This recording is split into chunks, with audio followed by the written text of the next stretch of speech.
I would like to bring our first act to the stage, and I would like to, she's, one of my favorites. She hails from Queens, and she is by way of the main streets of Penn Valley. Would you please welcome Ms. Darlene Cohn?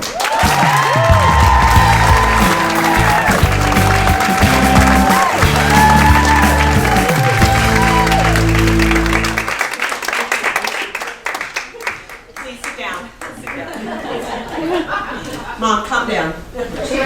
Okay. So, thanks, but no thanks, first of all, Mike, for explaining how the mic works. Where is he? I think with standing ovations, we've gotten a little carried away with them, right? We do them all the time now. Every play gets a standing ovation. It used to be, we started out, it was meant to distinguish what was a really good show. You wanted to stand up, show the actors and actresses you thought it was a great show. I think we need to start using levels of ovations to really let them know when it really is a good show. So for instance, the standing ovation. You did a show. They did a show, didn't they? They sure did. Next level up would be the angular ovation, like extended high clap. Wow, that was a great show. Oh my God, that was fabulous. She hit that high A, didn't she? She sure did. And then for the best, like the top show of shows, like the really, really good show, jumping jack ovation. So like from Hamilton, people would be bloodied and bruised. They would know that it was a really good show.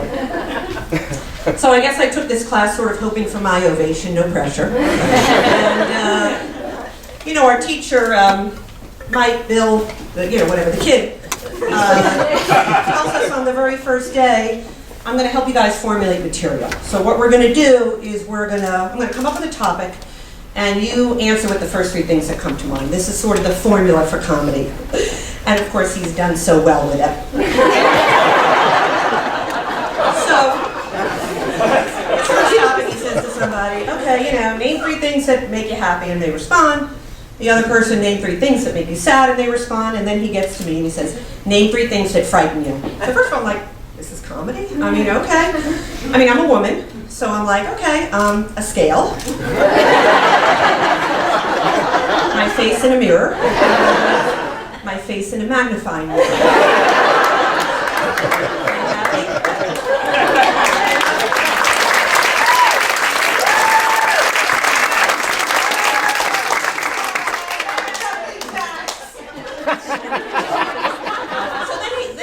To physical attributes. He's like, okay, let's list physical attributes. And again, I'm sort of confused. I'm like, is this comedy? Is this therapy? What? Why? And again, I'm a woman, so I don't say the positive physical attributes. I go right to the negative. I'm like, well, I've been called Brillo Head by my mom. I have one eye that droops lower than the other in low lighting, and I've been told that my chin whiskers sometimes waft in the wind. By my husband and Mike. But, so I'm conveying this story, all the negative attributes to my sister-in-law the other day, and she says to me, oh my God, Dar, she interrupts me. Dar, did you tell him about your veiny man hands? Right, Dar, did you tell him? That'd be funny, Dar, wouldn't it? Yeah, Dad, that's funny. You put on weight.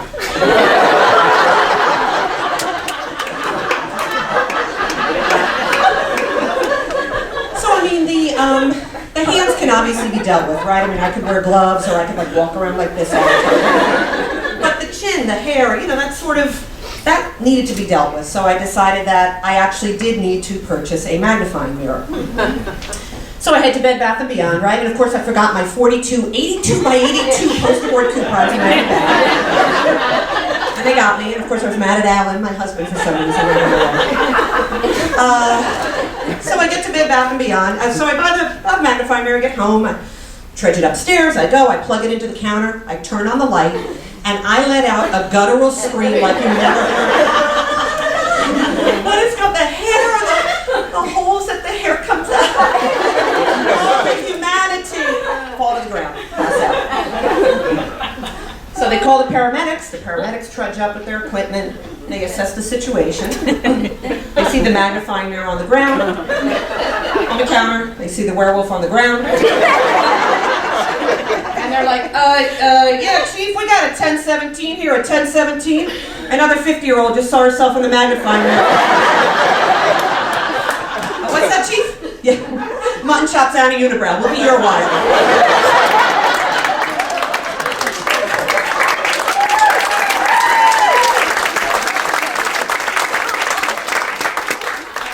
So, 52 years old, I'm aging.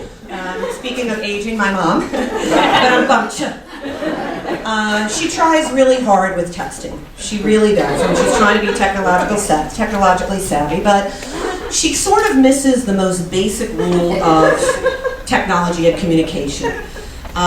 She doesn't understand that you're supposed to respond in the original format in which you were communicating. So the other day I get a text from my mom, and the text reads, all caps, no spacing, a parenthesis, I have 13. I'm looking through my texts, and finally I break protocol and I call her. Mom, you have 13, what do you mean? And she says to me, like defensively, I was responding to you. And I'll pay for this later, don't worry. I'll really pay for this. Like I think she brought 8 people here, so I'm done. So I said, so she says, I was responding to you. So she was responding to an email I had sent her, asking how many folding chairs she had that I could borrow for a party last June. She's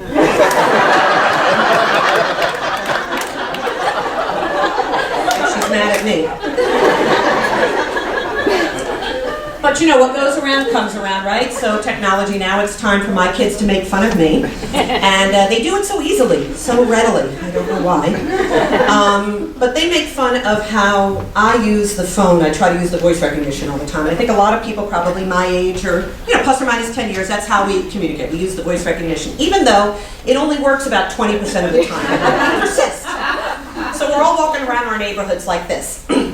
Siri, navigate to Macy's, King of navigating to Sears, Anchorage, Alaska. Siri, navigate to Macy's, King of calling Aunt Sheila.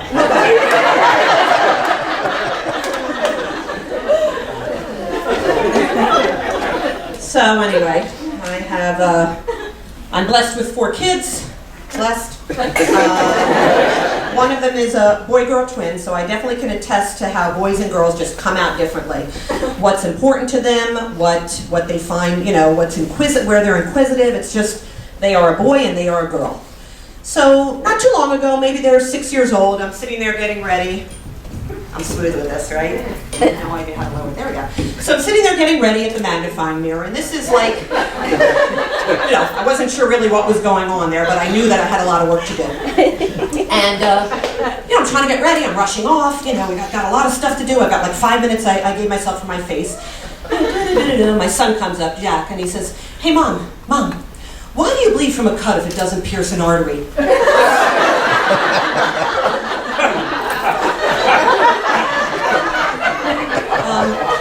Is there blood all over us?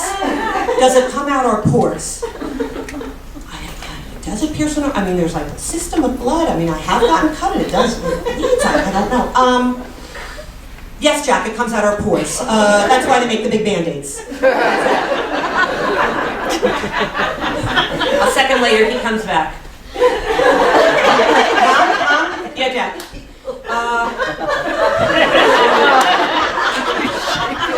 In prison, do they clip the inmates' toenails? Do they let them have nail clippers? I mean, you couldn't, right? That's like a shank, I think. I mean, you can't even get on a plane with that. I don't know. No, Jack. They have special people that clip the toenails. Volunteers, nuns, local parish people. So a second later, the girl comes up, right? She's 6, exasperated. She's 6. Mom, can you please hand wash this top because it's the only one that matches my skinny jeans. And I want to wear them to my mom's brunch on Sunday, and it's going to be 65, so it's not quite shorts weather.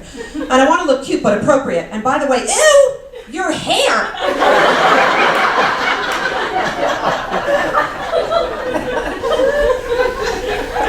So I never go out of the house anymore without full hair and makeup. Mostly because you never know when you're going to be in the background of someone's cell phone video or a picture, you know, so you always want to really look good. It used to be sort of my dream was to be discovered for a Broadway show or for a sitcom, and now my dream, hand to God, is to be an extra in a police surveillance video. So I hang out at Wawa all the time. I'm just like waiting for the cashier, you know, to shout out, "Oh my God, it's a robbery! Oh my God!" He's got a gun, camera 2.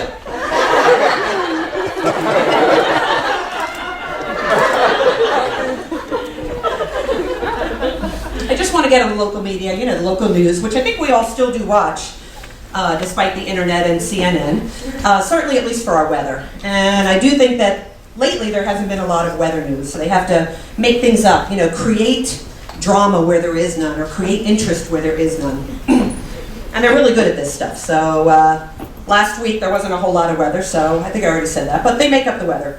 Anyway, to you, Bill, now for weather. Thank you, Jim.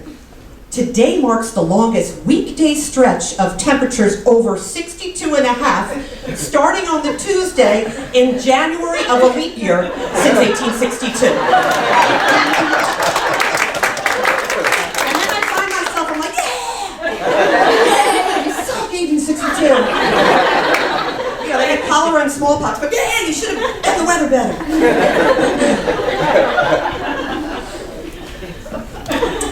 So luckily they did get their drama, I think last week or 2 weeks ago, and they were able to really, you know, deliver that storm melodrama news that we all love so much. And I always sort of feel bad for the one reporter that like draws the short straw and has to be on location, you know? And now to Kathy Gandolfo, our New Jersey correspondent. Kathy? Thank you, Jim! This is Kathy Gandolfo live at the Cherry Hill Mall, or Jim, what I think is the Cherry Hill Mall. Jim, I've tied myself to a fence post with some rope. The vile, horrific, tumultuous wind is pelting my face and back. But we wanted to make sure our viewers could get a good picture of the empty mall parking lot. Do you have the shot, Jim? Okay, thank you. We are telling our viewers, please, under no circumstances, to go out. Do not go out, viewers. Do not go out. This is Kathy Gandolfo live at the Cherry Hill Mall. For now.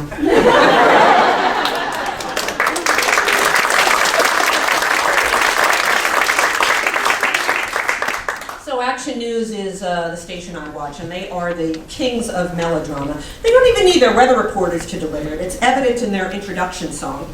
All the other stations sort of go the happy route, you know, we're KYW, and they, you know, pan in on someone running up the rocky steps, the guy handing the cheesesteak out, you know.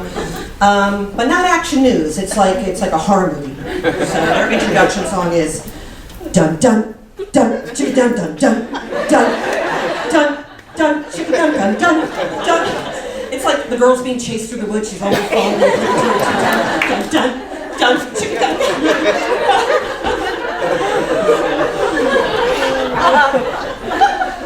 And then they try to make it up to us at the end, like we're already like in the fetal position, we're horrified with the news, but they think we're going to forget, so they try to leave us happy, you know, with their end song.